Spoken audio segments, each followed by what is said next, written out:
Hello à tous, je suis super contente de vous retrouver pour ce nouvel épisode et à vrai dire c'est le premier épisode de Prends tes boots. Je suis d'autant plus heureuse que c'est avec Adrien que j'ai choisi aussi d'entamer ce premier épisode. Salut Adrien. Salut Laura, merci de me recevoir et je suis honoré d'être ton premier invité. Ah, c'est cool. Merci à toi en tout cas d'avoir pris aussi et de prendre ce temps. Parce qu'en plus, Adrien a un cours juste après, donc on va être hyper efficace. Adrien, aujourd'hui, tu es prof de yoga en ligne, en présentiel. Tu es aussi formateur. Tu es également auteur du livre Le yoga pour les hommes. Il y a peut-être autre chose en préparation, mais je ne spoile pas. Et également, tu es hôte du podcast La tête aux pieds. Quand je te présente comme ça, quand je présente toutes tes activités, ça semble super logique, super lié entre elles. Est-ce que ça a toujours été aussi aligné, ça a toujours été le cas dans ta vie, que ce soit hyper aligné comme ça? Non, j'ai cherché l'alignement et je cherche encore, mais ça n'a pas toujours été évident. Petit à petit, ça s'est fait au fil des rencontres, notamment avec toi, puisque tu m'as permis de lancer mon podcast La tête aux pieds. Ça s'est fait vraiment par étapes et je pense que mon évolution professionnelle est aussi liée à mon évolution personnelle. Quand j'étais enfant, j'étais assez loin du corps, j'étais plutôt dans l'intellect, dans l'imaginaire. Et puis après, adolescent et jeune adulte, je me suis beaucoup entraîné, notamment aux arts martiaux, et puis après au yoga et au pilates. Et maintenant, j'ai l'impression que je reviens un peu plus vers un travail intellectuel, disons, ou plus créatif. Et c'est comme une synthèse, comme si un peu la boucle était bouclée. J'étais parti de la tête vers les pieds, et là je suis en train de remonter à la tête. Et maintenant, il y a plus d'alignement, puisque j'enseigne toujours et je pense que j'enseignerai encore longtemps. C'est un grand plaisir. Mais j'ai envie aussi d'être plus créatif, alors soit dans l'écriture, soit dans la création d'épisodes, et aussi de montrer que le travail du corps, il dépasse le cadre de l'entraînement. Alors on peut pratiquer pour être bien, pour être performant, pour avoir moins mal au dos, pour tout un tas de raisons, mais que de tout temps et aujourd'hui encore plus, le travail conscient du corps, c'est vraiment un enjeu, à mon sens en tout cas, au niveau politique par exemple, où ça peut permettre de dépasser certaines barrières qui sont illusoires à mon avis, comme celle du genre ou celle des cultures. Ça peut permettre aux gens, quels qu'ils soient, de voir ils ont plus en commun que ce qu'on pourrait penser vu de l'extérieur, au-delà donc des genres, des origines. Et comme je vois beaucoup de divisions autour de nous, et que le yoga c'est une pratique d'union, d'alignement, justement, ça me paraît important. Donc de plus en plus, et grâce notamment au travail qu'on a fait tous les deux, c'est clair, mais non, ça l'a pas toujours été. Mais je pense que maintenant, plus l'articulation de mes activités, elle va refléter l'articulation de ma vie intérieure, je pense. Donc c'est sur le bon chemin. C'était un long processus. Ouais. Qu'est-ce que tu as expérimenté avant qui t'a mené au yoga? Alors, comme je disais, il y avait une enfance passée loin du corps, où moi j'étais obèse, et puis j'étais très très mal à l'aise dans mon corps, donc le sport, tout ça, c'était vraiment pas ce que je préférais du tout, voire même je fuyais ça. Et ensuite, à l'adolescence, j'ai commencé à pratiquer les arts martiaux, dans un contexte assez chouette, parce que c'était dans une petite école, mais qui était tenue par un maître vraiment exceptionnel, qui était à la fois fort en combat, acrobate, il faisait des chorégraphies magnifiques. Donc depuis, j'ai vu vraiment plein de profs de plein de disciplines différentes, tous très doués. Mais lui, il m'a vraiment marqué comme étant le meilleur que j'ai jamais vu, quoi. Donc ça m'a beaucoup motivé parce que j'avais envie de lui ressembler. Ah, c'est fou les process d'identification. Hein. Oui, et puis moi il était effectivement c'était un artiste exceptionnel.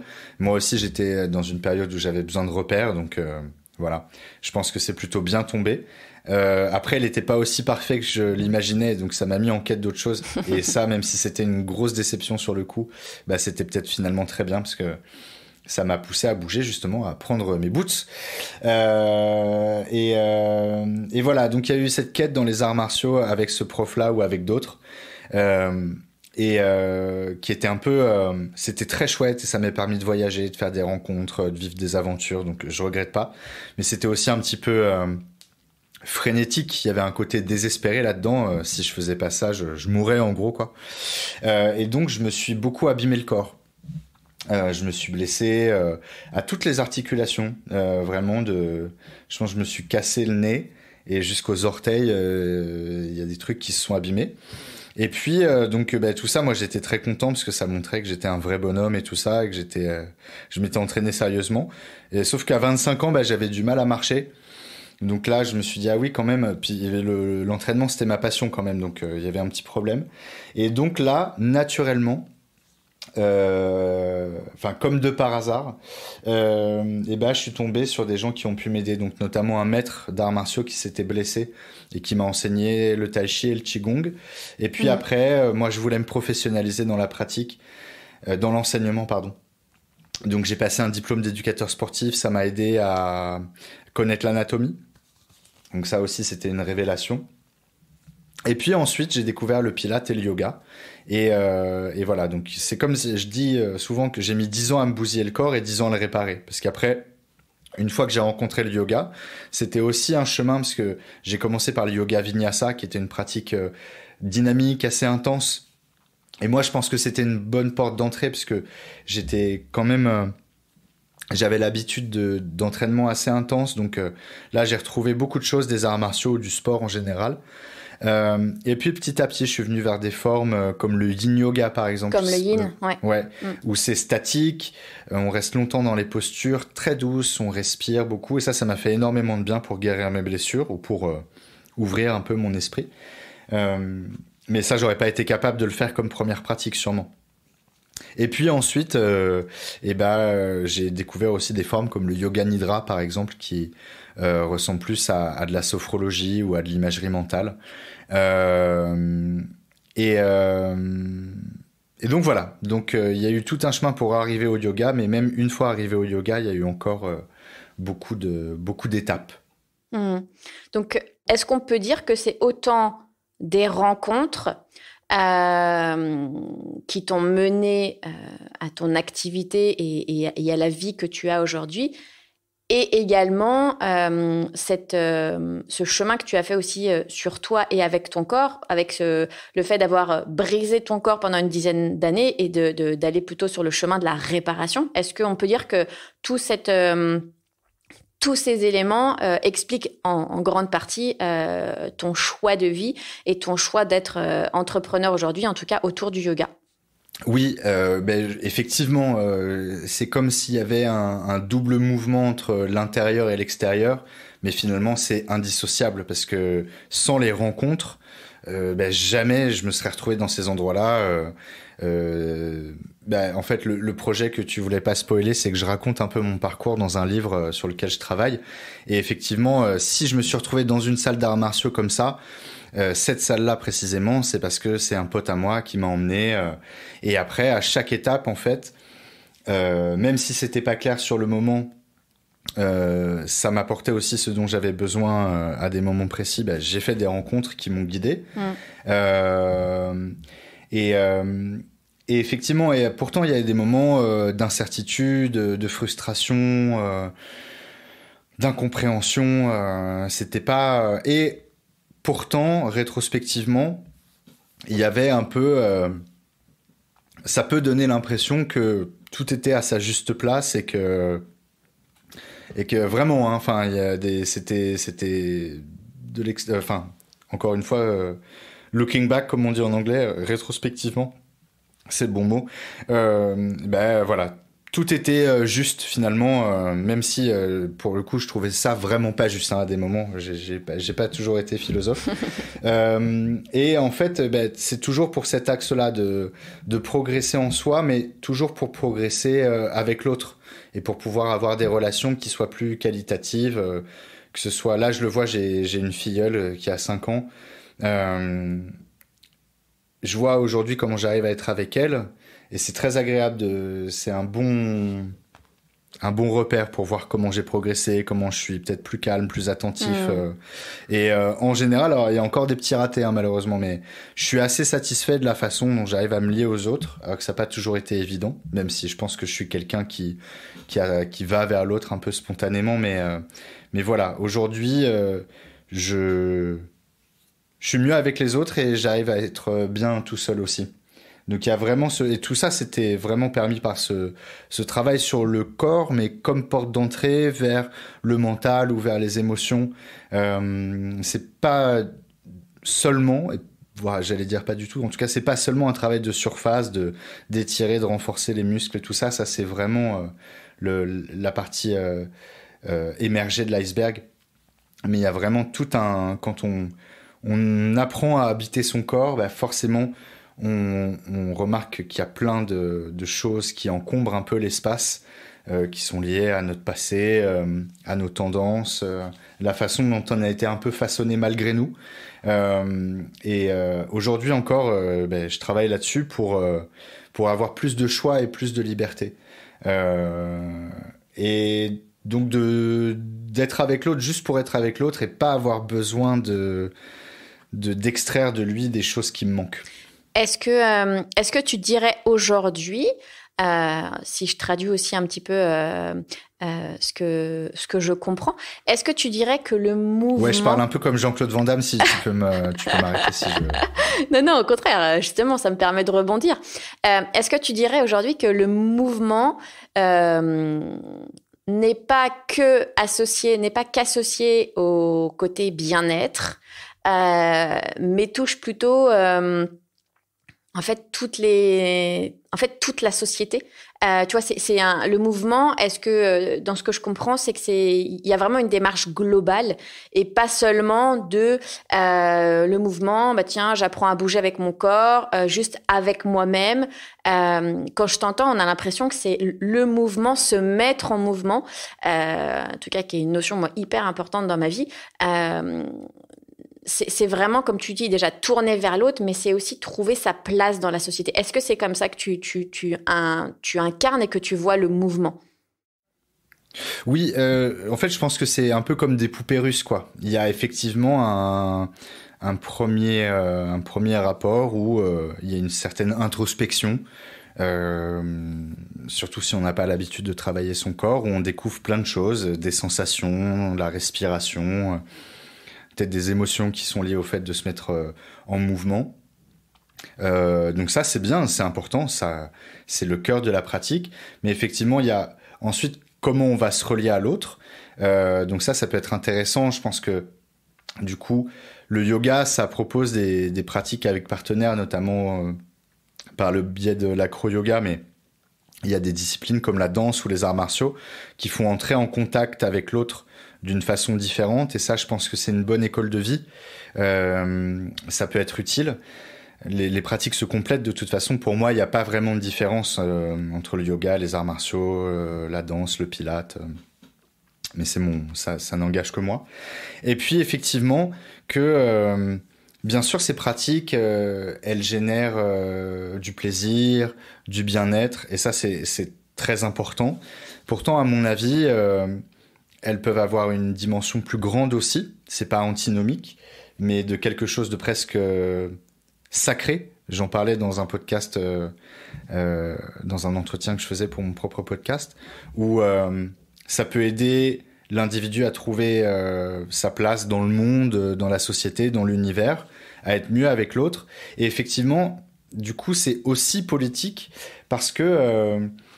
le yoga, c'est une pratique d'union, donc ça rassemble les parties de nous qui sont un petit peu éparpillées, mais c'est aussi pour être en lien avec l'autre.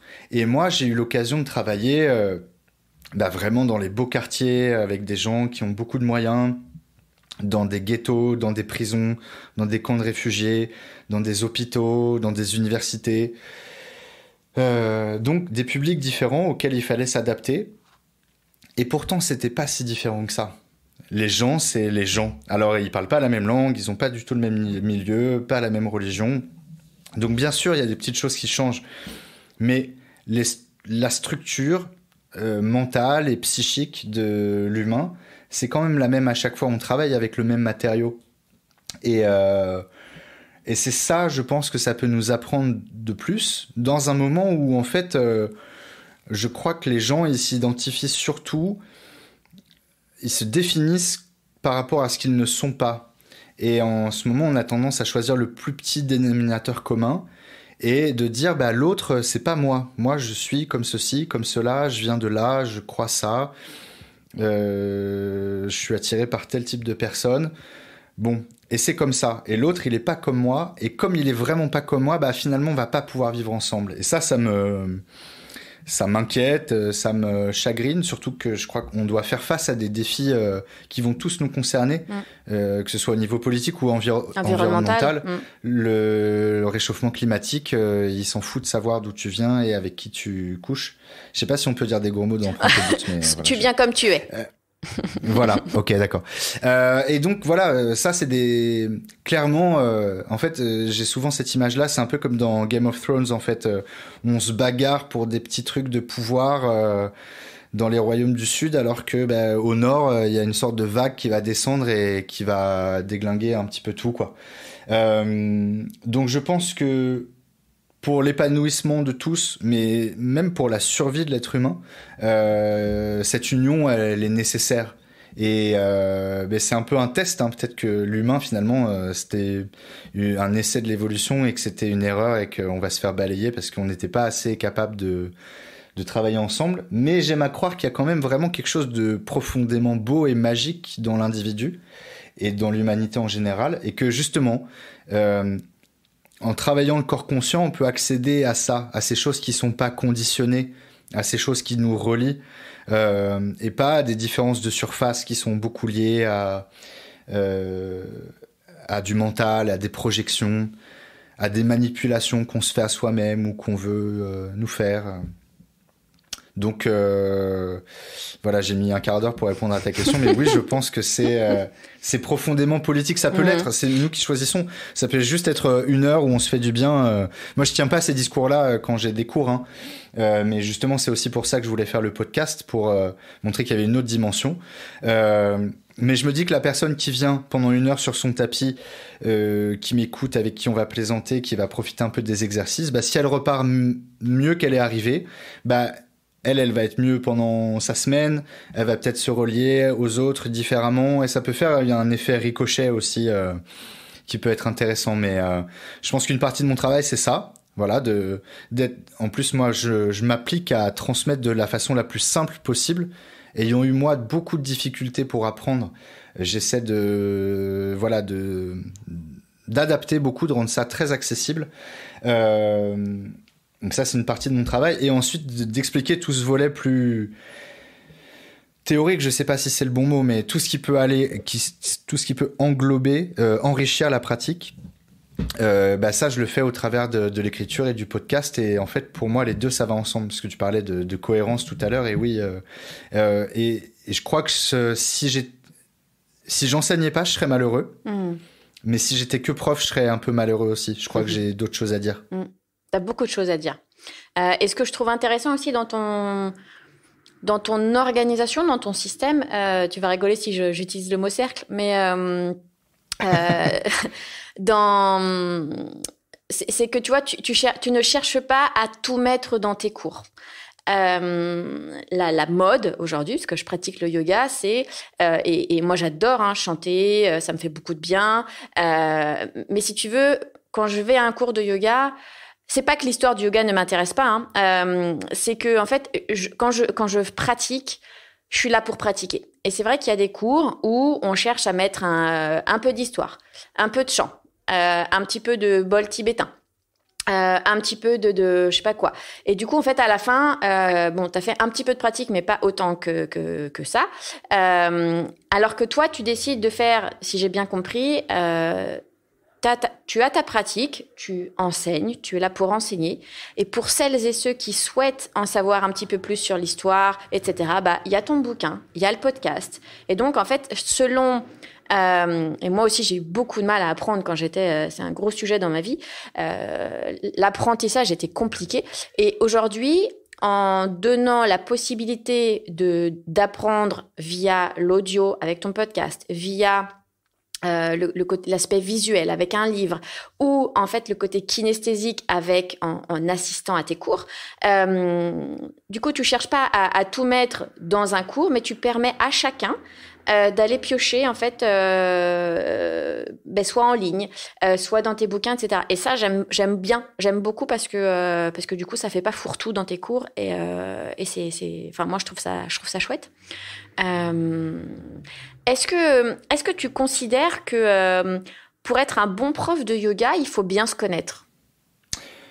Alors, oui, je vais juste revenir sur ce que tu disais. Et bah, merci, parce que l'organisation, c'est pas toujours mon truc, mais je suis content si tu me trouves organisé.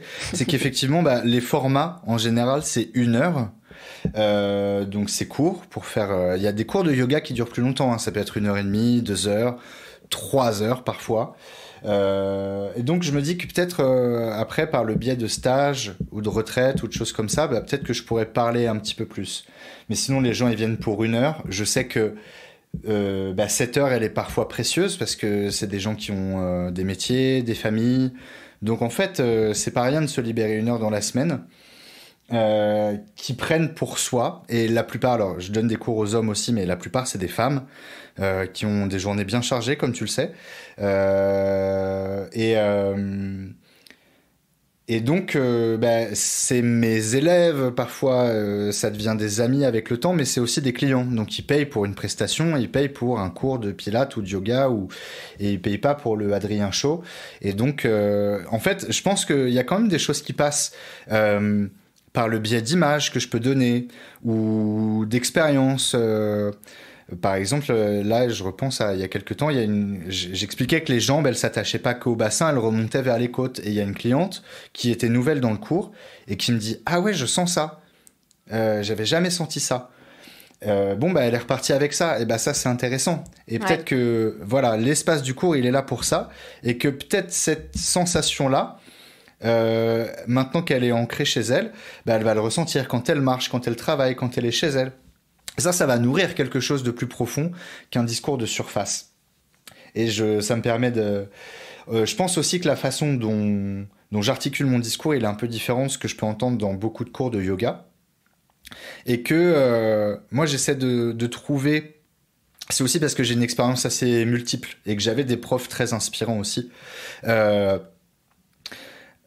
De pas forcément reprendre les codes du yoga de façon brute, parce que c'est pas forcément accessible aux gens, par exemple en utilisant des termes sanscrits ou des trucs trop perchés.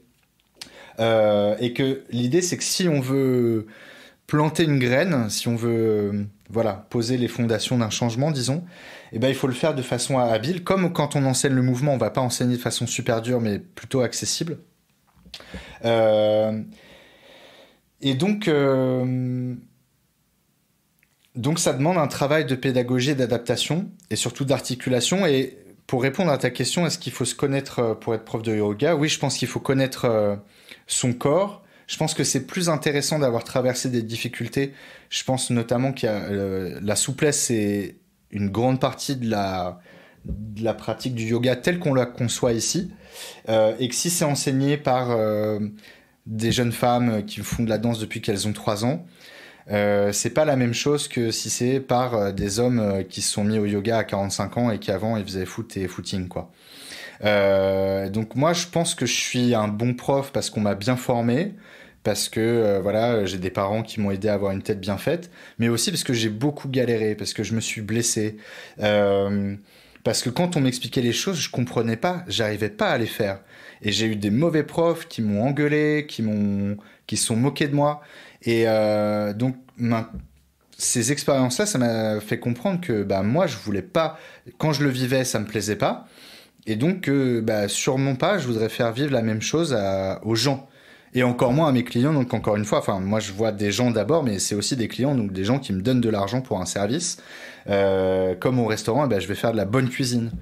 Parce que je respecte ça. Donc, il y a peut-être avoir une certaine expérience dans le yoga et dans d'autres disciplines de mouvement, avoir une certaine expérience de la vie aussi.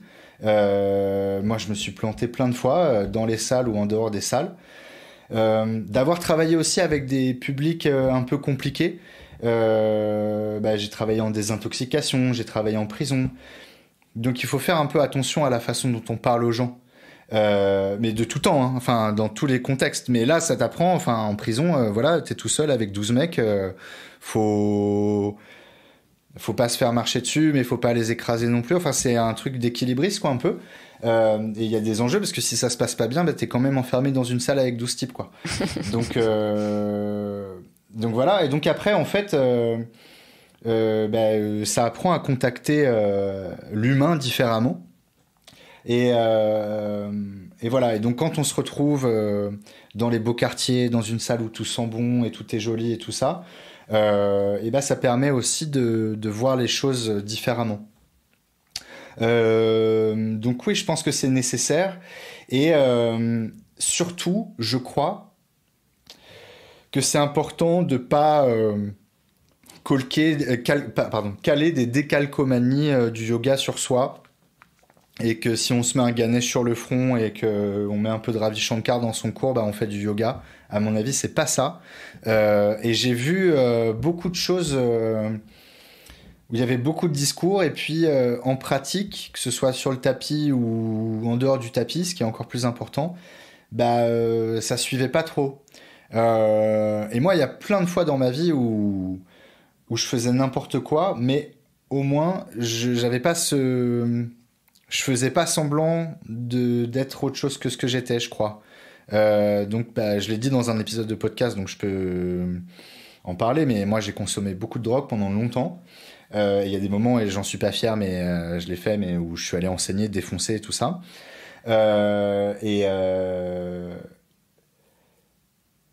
Et pourtant, je faisais pas le malin, où je prenais pas l'ascendant sur les gens parce que je pensais détenir une vérité ou que j'avais étudié avec maître machin ou truc. Et les fois où je me suis cru plus intelligent que mes élèves, ça s'est pas bien passé en général. Je me rappelle d'une fois où j'étais vraiment un peu au sommet de mon activité, où j'étais formateur dans un centre assez prestigieux et je travaillais un peu avec l'élite du Pilate parisien. Et puis, je me suis à moitié viré, à moitié fait virer. Et je me suis retrouvé au bas de l'échelle où je devais retourner dans les studios. Au bas de l'échelle, il n'y a rien de méprisant là-dedans, mais je devais retourner dans les cours de Pilates tout public au studio où justement j'avais la mère de famille qui venait une fois par semaine sur sa pause du midi pour faire son Pilates. Et moi, j'arrivais avec mes grandes idées, mes grands trucs, mes grands concepts, mes super exercices, et ils comprenaient pas les gens. Et je me disais, mais ils sont cons. Et en fait, au même moment, je passais mon permis de conduire. Et c'était une odyssée spirituelle pour avoir mon permis de conduire. Ça m'a pris 12 ans. Et mon moniteur, c'était une sorte de miracaille mi-beauf, vraiment pas agréable, le gars. Il m'a aidé à progresser, mais j'avais du mal avec lui. Et il me parlait et je comprenais pas ce qu'il disait. Alors pourtant, j'avais fait sûrement 1000 fois plus d'études que lui. J'avais lu 10 000 fois plus de bouquins. Et pourtant, il me parlait et je comprenais pas. Et je fais, mais en fait, c'est pareil que les autres quand ils sont sur leur tapis et qu'ils comprennent pas ce que je leur explique. C'est pas eux les cons, c'est moi. Et lui, il m'expliquait des trucs que je comprenais pas. Mais quand t'es prof, si t'expliques un truc et que les élèves comprennent pas, c'est toi qui dois changer, c'est pas les élèves. Voilà. Donc, on va faire 3 questions parce que je mets une demi-heure à répondre à chaque fois, mais tout ça me paraît extrêmement cohérent quand j'explique. J'espère que c'est la même chose pour ceux qui nous écoutent. Non, c'est très clair, c'est très pertinent.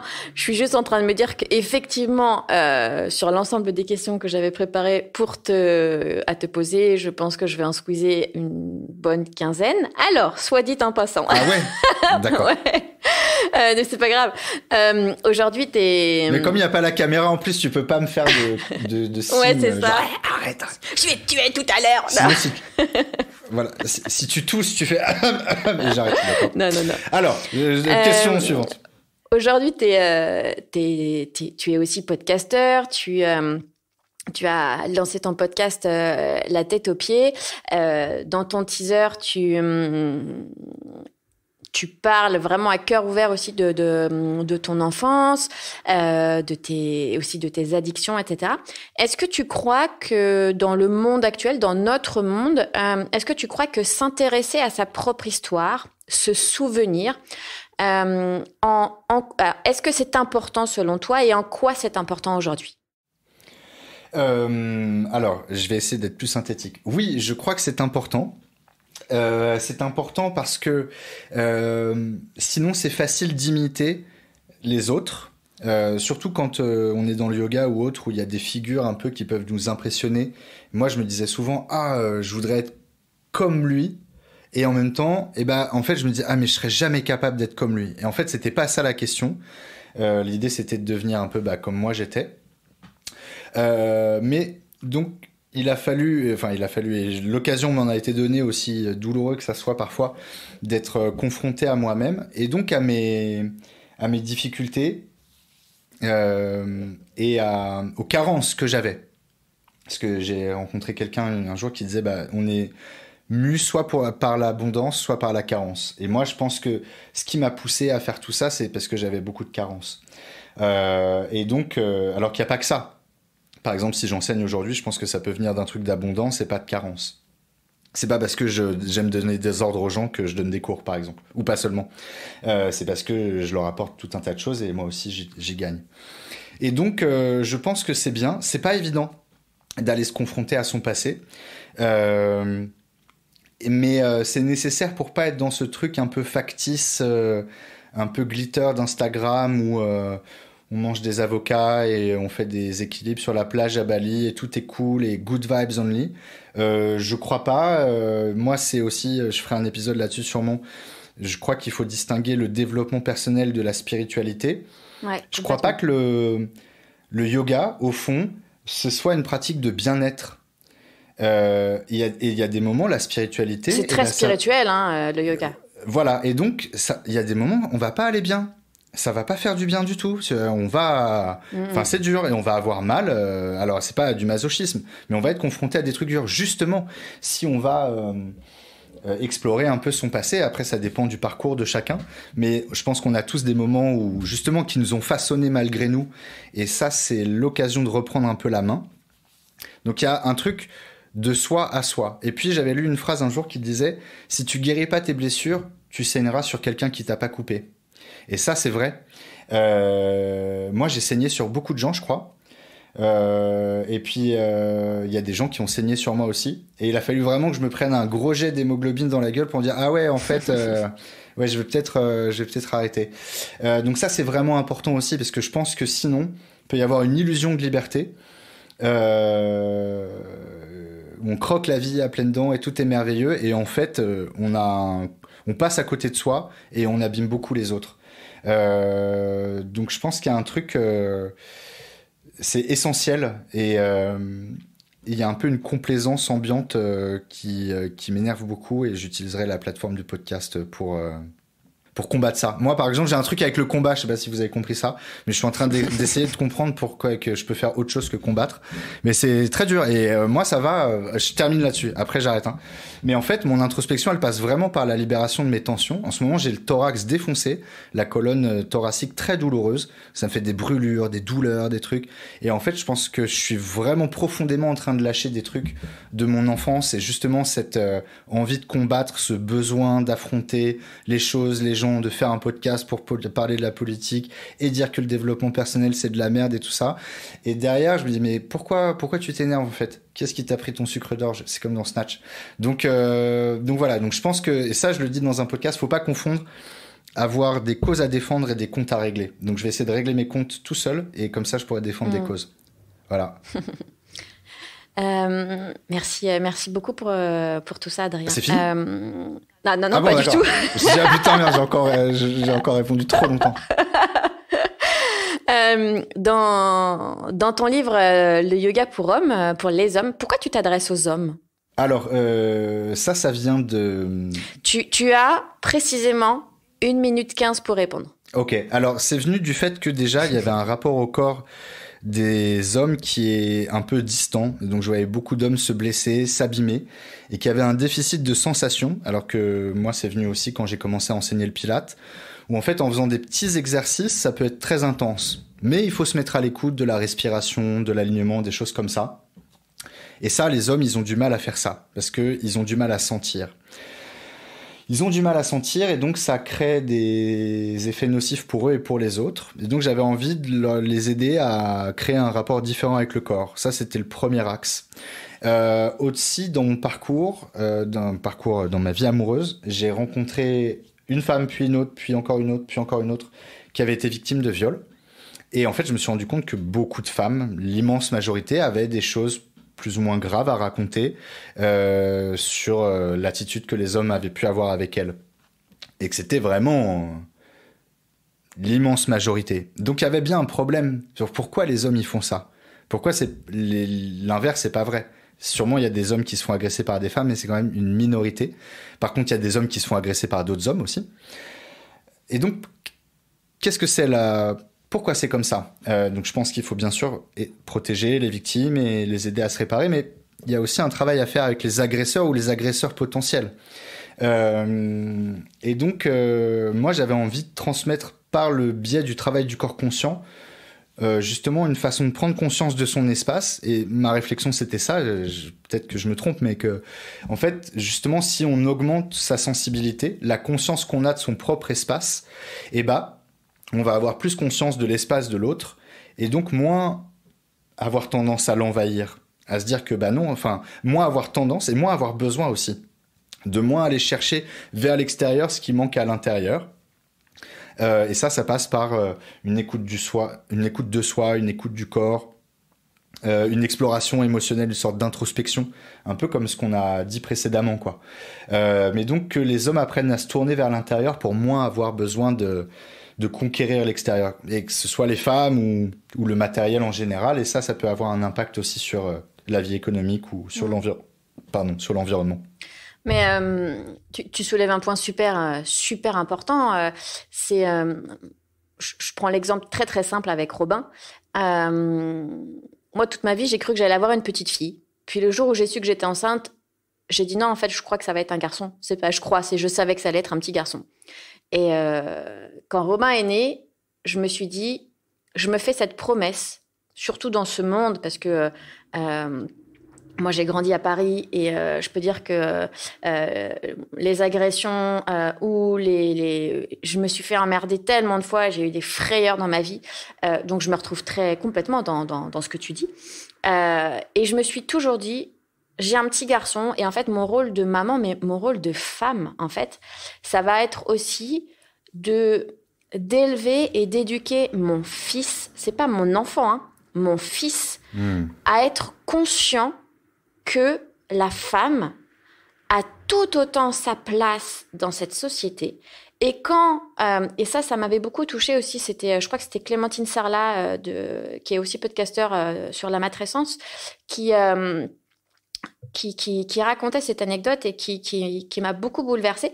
Elle disait à un moment donné, son mari est en train de jouer avec leur petite fille et la petite fille avait beau dire arrête et le papa continuait parce que lui il s'éclatait.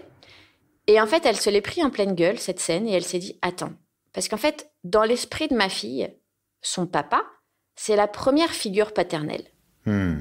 Et en fait quand elle dit stop, papa n'arrête pas, il y a déjà un problème. Oui. Et en fait, c'était hyper juste. Et je me suis toujours dit, quand mon fils me dit d'arrêter, c'est aussi le rôle de maman et mon rôle de femme d'arrêter. Et cette notion donc de je dis stop, que tu sois un petit garçon, une petite fille, quand c'est stop, c'est stop. Et j'ai vraiment à cœur d'élever Robin dans et c'est pas une société matriarcale parce que je déteste le côté revanchard. Les femmes doivent reprendre alors leur juste place, oui, mais pas au détriment des hommes. Ça, je suis pas du tout d'accord. Mais tu vois, j'ai vraiment, je crois que nos rôles aujourd'hui de parents, notamment, c'est d'élever nos enfants, nos fils et nos filles, certes dans un respect, mais il y a un gros travail à faire aussi auprès des petits garçons et auprès des hommes. Donc, ma question, la question qui découle de tout ça, c'est selon toi, et pareil, tu as 1 minute 30 pour répondre, parce qu'il y en a quelques-unes d'autres que je voudrais vraiment te poser. Selon toi, quel est le rôle aujourd'hui, la mission? Quelle mission l'homme, avec un petit H, a-t-il dans cette société et dans ce monde, ce nouveau monde en construction? Je dirais de se réinventer, et c'est marrant parce que justement la vie aussi m'a aiguillé là-dessus.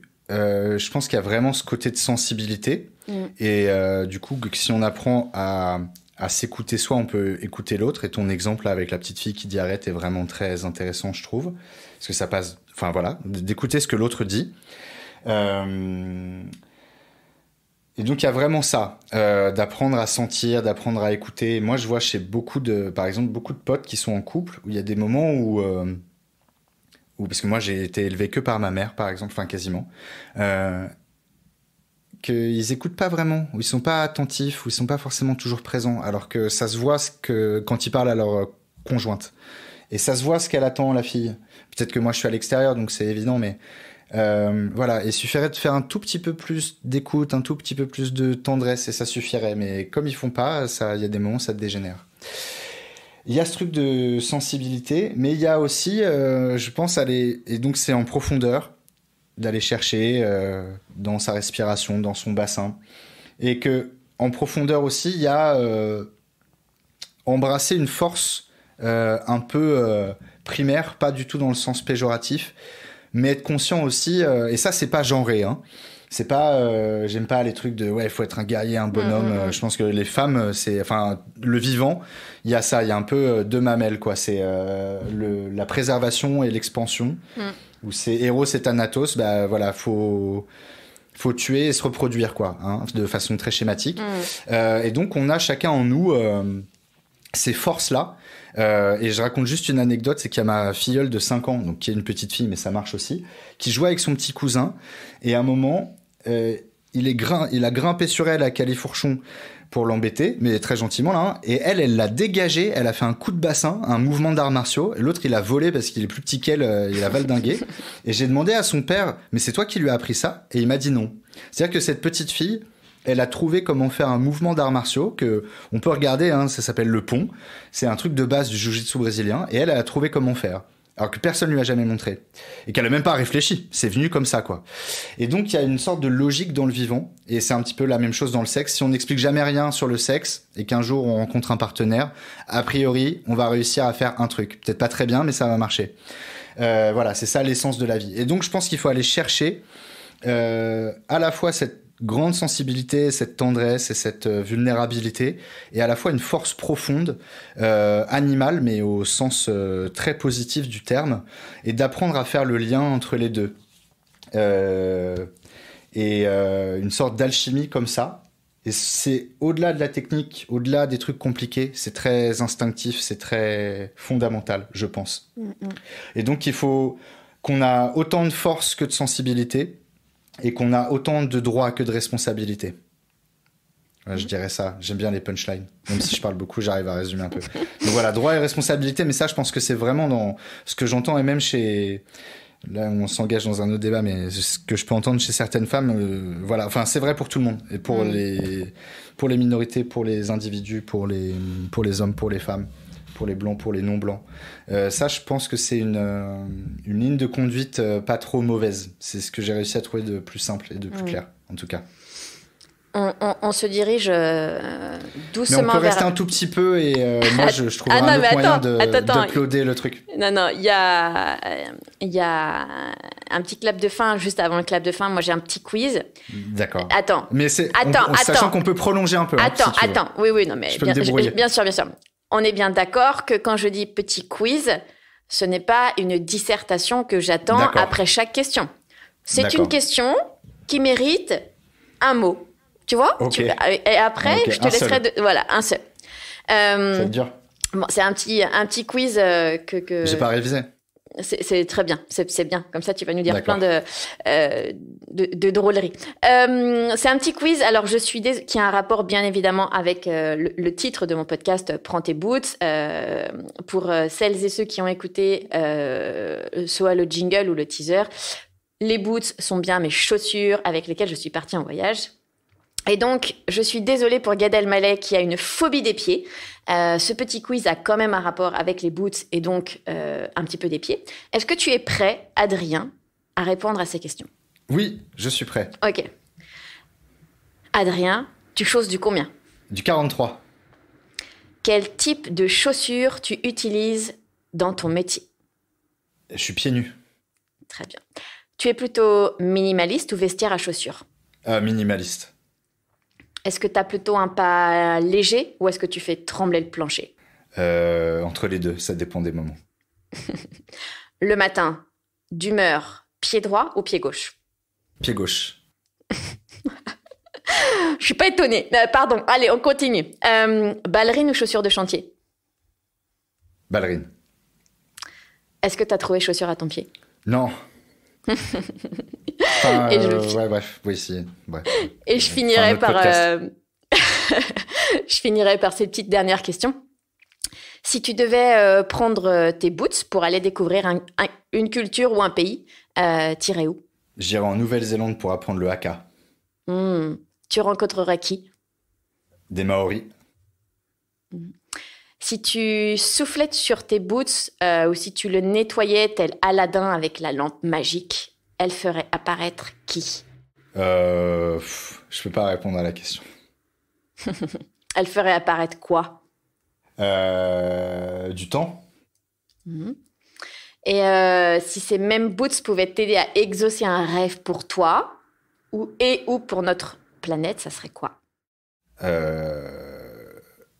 L'union des individus entre eux et en eux. Est-ce que tu as envie de rajouter quelque chose pour finir cet épisode? Est-ce qu'il y a un sujet que tu aurais aimé aborder? Est-ce que tu as aussi le mot de la fin? J'ai fait plein de voyages et là je le vois quand j'écris mon livre. Alors c'est pas fini, mais là je suis en contact avec un éditeur qui va pouvoir m'aider un peu parce que moi j'ai envie de parler de plein de choses. Et donc c'est un voyage, mais c'est aussi un collage de plein d'expériences. Et mon enseignement, c'est aussi ça, un collage où il y a du yoga, du pilate, des arts martiaux, de la gyrokinésie, de l'anatomie, des plein de choses. Et je crois vraiment qu'on est dans cette construction-là, un assemblage, un métissage. Et que donc ça peut être un voyage intérieur aussi, et que rencontrer l'autre c'est un voyage, et que après on peut aller au bout du monde. J'ai eu la chance de faire le tour du monde et tout ça, mais en fait on n'est pas obligé de prendre l'avion pour voyager, quoi. Super. En tout cas, merci beaucoup déjà pour ton temps, pour tes précieuses réponses, et moi je suis toujours très très fière déjà de l'ami que tu es, parce que j'ai vu moi ton évolution et je trouve ça hyper chouette.